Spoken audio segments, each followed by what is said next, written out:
Good morning, this is Philip Strevel, Senior Market Strategist at MF Global with your daily metals commentary here for Tuesday, October 25th.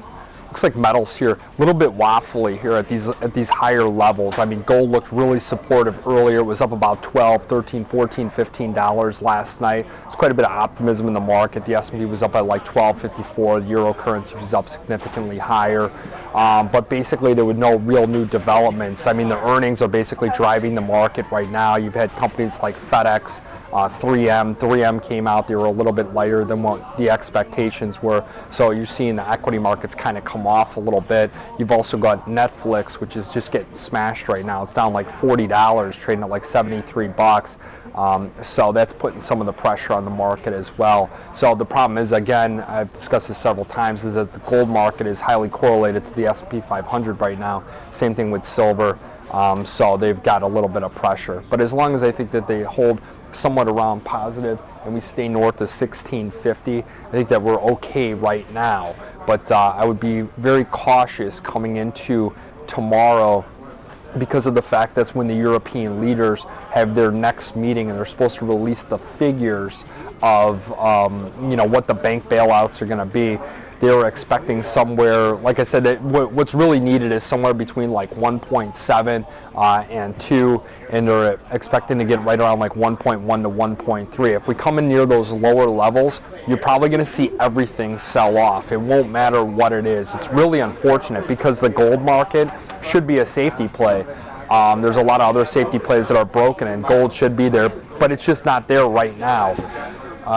Looking at copper had its like second biggest rally of basically all time yesterday. It was up like 24 cents. The only time I ever see moves like that is when you have like strikes or mine cave-ins or things like that. So it was a really amazing move, and I hope that no one was caught short on that type of move.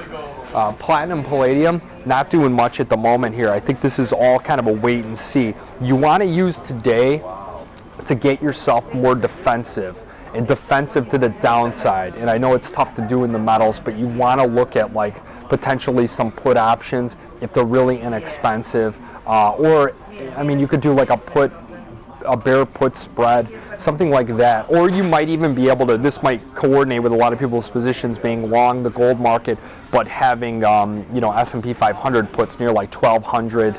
Or even maybe some shorter dated oil puts, because the oil market had ran up from like 86 bucks last week on up to about 94.65 earlier, and we're starting to see some kind of sell off here, and I think that the market has maybe gone up a little bit too far too fast. So maybe look at some oil puts. What this will do is, if the market does sell off, I think everything's going to move together and you should be able to hedge yourself a bit. Now, as far as euro currency, we're doing quite a few. They're euro bear put butterfly spreads. They're a little bit more complicated, so I'm doing, again, another write-up on them. It involves 3 different legs. Basically, the cost is $447.50. Your max gain's $3,132.